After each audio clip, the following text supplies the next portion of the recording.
Bismillahirrahmanirrahim. Tema di malam hari ini kita akan membahas tentang beberapa penyebab dan juga obat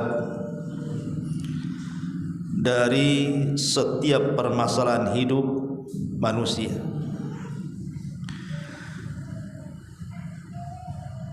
Kita tahu bahwa setiap manusia pasti akan dilanda dengan kebingungan, stres. Itu sebuah kepastian.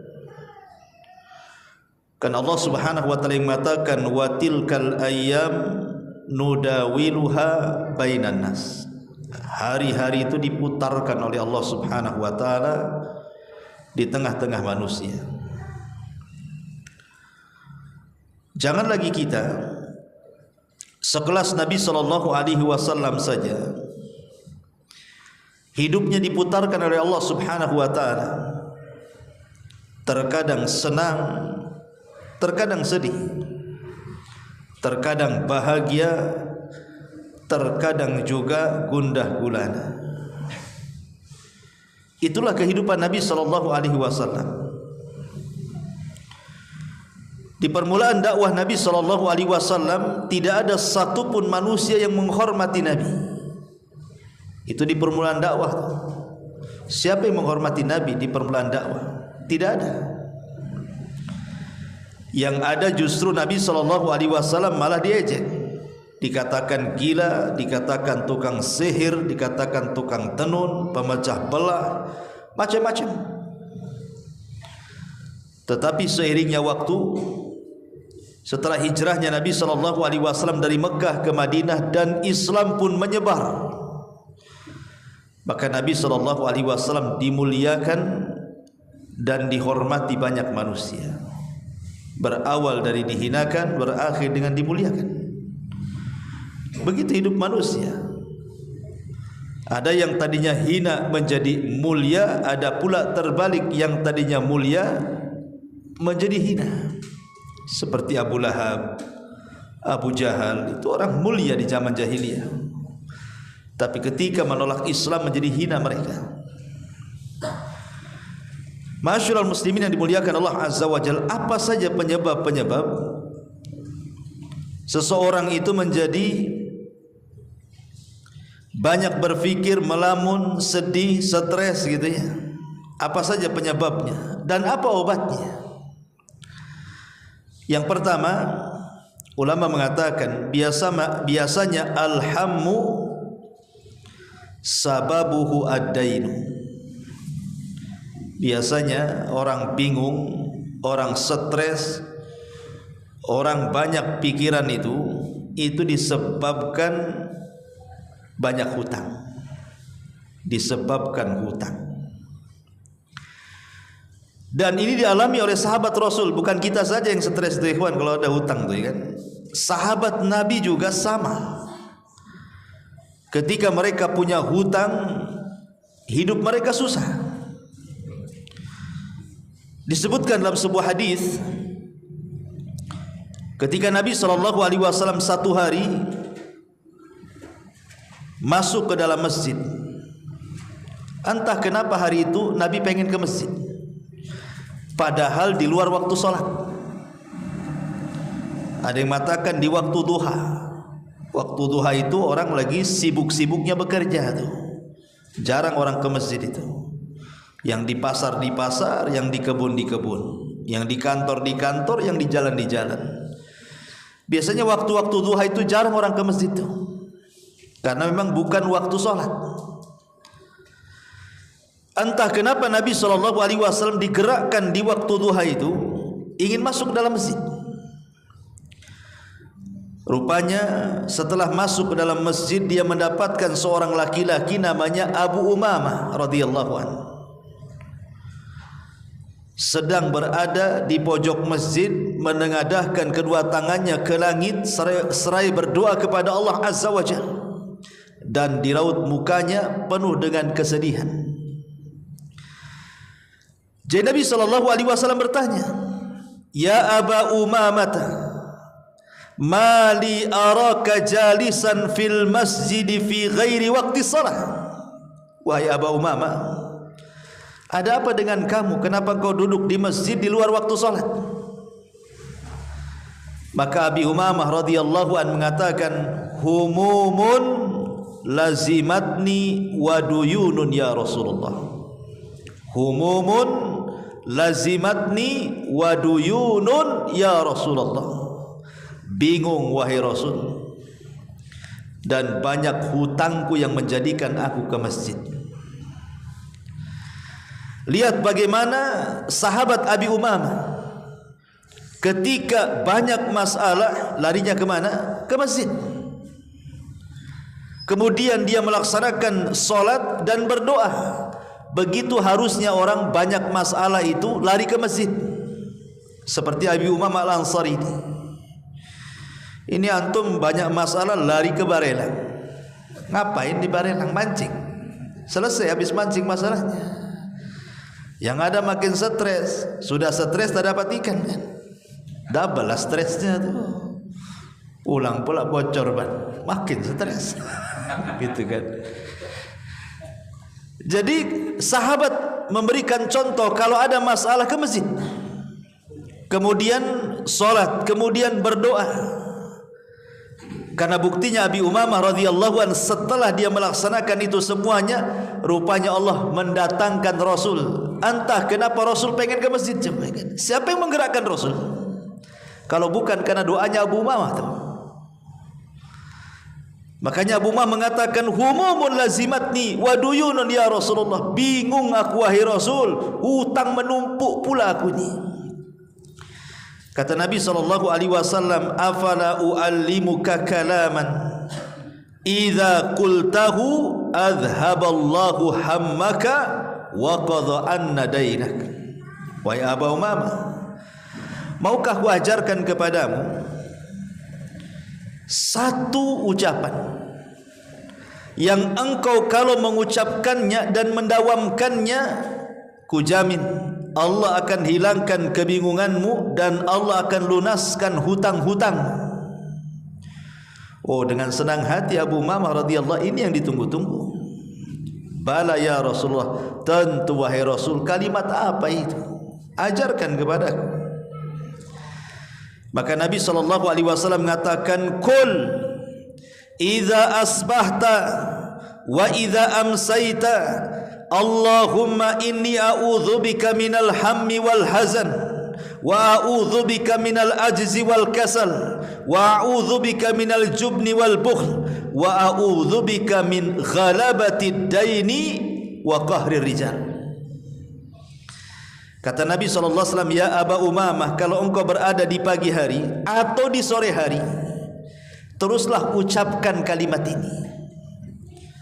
Allahumma ya Allah, inni a'udzubika minal hammi wal hazan.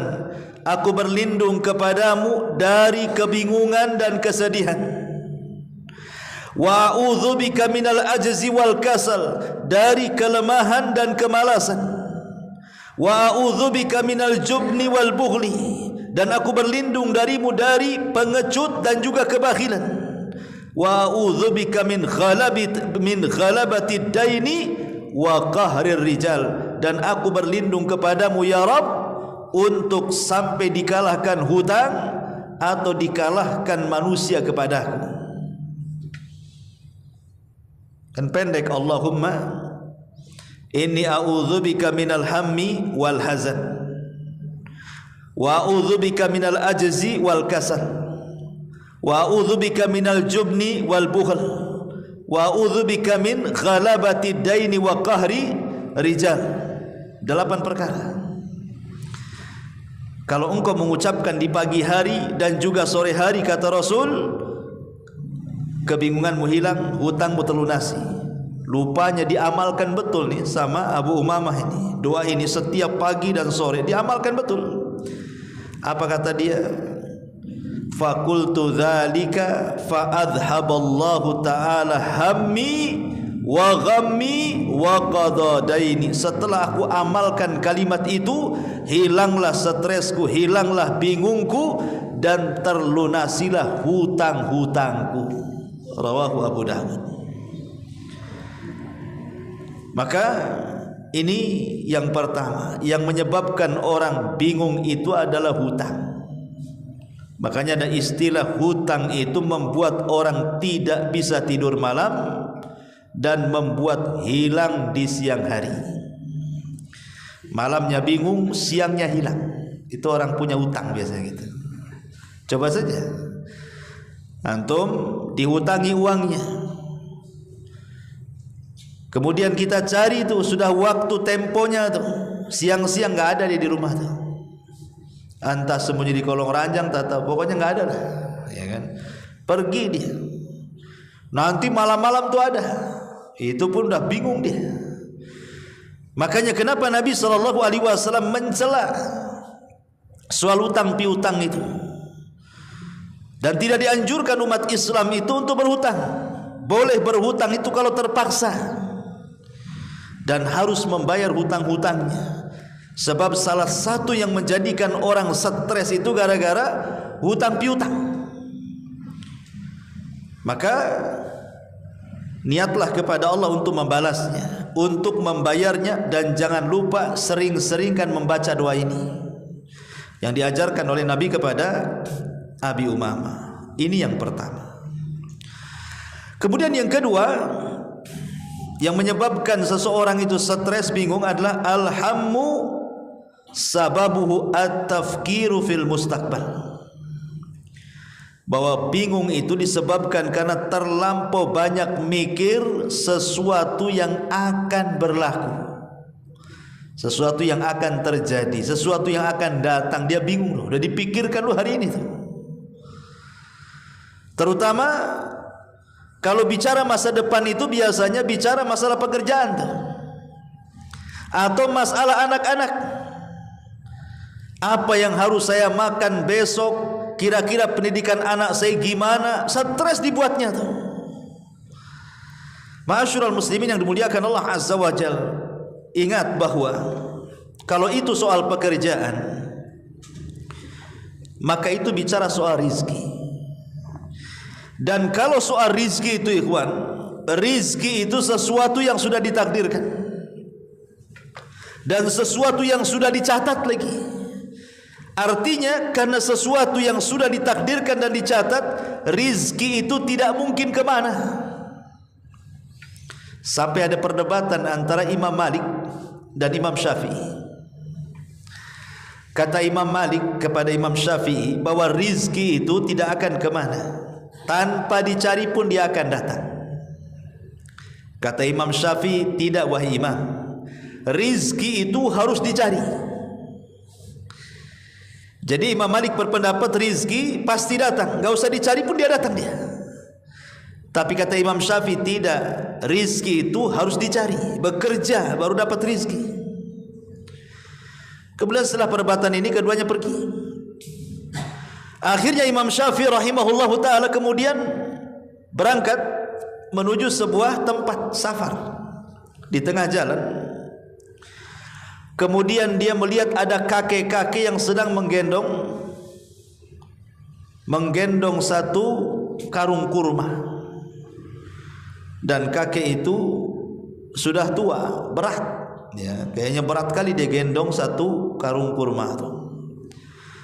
Jadi oleh Imam Syafi'i rahimahullah ta'ala, karena kasihan, ditolonglah kakek itu. Kemudian separuh kurmanya dibawa dia, sampailah ke pasar. Kemudian sebagai imbalannya kakek ini pun memberikan beberapa kurma yang dibawanya. Dari sini Imam Syafi'i punya hujah bahwa yang namanya rezeki itu harus kerja. Sebab kalau seandainya dia tidak membawakan kurmanya kakek itu, mana bisa dia dapat upah kan? Jadi dia ingin jadikan dalil kepada Imam Malik itu, dibawanya kurma upah itu. Kemudian datang kepada Imam Malik, kemudian mengatakan, ya Imam, sudah saya katakan bahwa rizki itu harus kerja. Buktinya nih saya dapat kurma setelah saya membantu orang tua. Gini saja wahai Imam, ini saya bagi dua. Ini untukmu dan ini untukku. Kata Imam Malik, rizki itu tak payah kerja. Buktinya saya tak kerja dapat kurma. Saya lo tak kerja kamu kasih kurma saya. Mana yang benar kan itu? Imam Syafi'i mengatakan kerja dulu baru dapat rizki. Kata Imam Malik tidak. Buktinya saya diam saja dapat kurma katanya. Kau yang kasih katanya kan. Artinya dari sini ma'asyiral muslimin yang dimuliakan Allah Azza wa Jalla, terkadang ada rizki itu yang harus dicari, terkadang ada yang datang sendiri. Itu maksudnya. Seperti ada dulu pernah saya ceritakan, ada seorang bersaudara, dua orang bersaudara, kakak beradik. Adiknya pemalas, nggak mau dia cari uang. Yang bekerja kakaknya memang luar biasa rajinnya. Akhirnya kemudian kakaknya ngomong sama adiknya, kalau engkau ingin makan kerja. Kata adiknya, bukankah rizki Allah itu tak kemana? Dan saya tidak akan diwafatkan oleh Allah kecuali sempurnakan rizkinya. Kemudian kakaknya marah-marah sama adiknya, kemudian pergi. Dasar gila kamu katanya. Tunggu saja kelaparanmu katanya, kalau kau gak kerja katanya. Akhirnya kakaknya berangkat. Di tengah jalan rupanya ada mangga, ada pohon buah-buahan jatuh, kemudian berserak di jalan. Dalam bahasa fikih namanya luqatah. Ya, barang-barang jatuh diambil. Ketika dia melihat makanan itu, dia terpikir dengan adiknya, kasihan juga katanya. Bagaimanapun tuh adiknya tuh. Kemudian balik lagi membawa luqatah itu, membawa buah yang jatuh itu sambil dilempar. Hah, makan ini katanya. Habis itu kau kerja katanya. Apa kata adiknya? Kan sudah aku bilang bahwa rizki Allah itu tak kemana. Buktinya aku tak kerja dapat mangga katanya. Bayangkan. Subhanallah. Artinya bahwa rizki Allah itu pasti ada. Tapi bagaimanapun ya tidak boleh orang itu hanya menyandarkan dengan doa saja. Seorang muslim harus bekerja. Tapi yang ingin saya katakan bahwa rizki Allah lah itu tidak mungkin kemana, karena Allah sudah mentakdirkan setiap manusia itu dengan rizkinya. Lalu kalau seandainya manusia sudah ditakdirkan dengan rizkinya, ngapain anda bingung? Ngapain anda sedih? Sampai ada orang yang bunuh diri gara-gara ekonomi. Mana akalnya? Dibunuhnya dia, dibunuhnya anak-anaknya. Kemudian ditaruhnya surat di situ. Kemudian alasannya apa? Faktor ekonomi. Emangnya yang ngasih makan anakmu itu kamu? Bukan. Yang ngasih makan anak kita itu Allah. Ya, lewat tangan kita.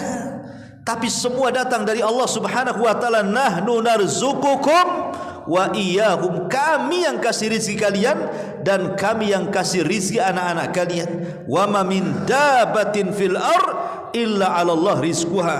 Tidak ada satupun binatang yang melata kecuali rizkinya sudah diatur. Dahulu ada seorang ratu di zaman kerajaan Abbasiyah, namanya Ummu Ja'far Zubaidah Al-Abbasiyah, ma'ruf. Zubaidah istri daripada Harun Ar-Rasyid ya. Jadi Zubaidah ini seorang dermawan, wanita yang sangat dermawan. Jadi adalah orang buta, sama-sama dua orang. Ada dua orang buta, dua-duanya buta. Mendengar bahwa seorang istri raja itu sangat dermawan. Akhirnya kemudian kedua-duanya pun ingin, bahasa kitanya ngemis lah ya, ingin meminta sesuatu. Ya karena mereka buta, tidak bisa bekerja. Ya dengan cara meminta-minta itulah caranya. Macam mana caranya orang buta kerja? Gak punya skill. Kecuali kau diajak gitu ya. Akhirnya kemudian dua orang ini datang dan berdiri di pintu siapa? Di pintunya istananya Zubaidah ini, Ummu Ja'far ini. Kemudian dua-duanya berdoa dan dilantangkan doanya. Yang satu mengatakan doanya, Allahumma rzuqni min fadli ummi Ja'far.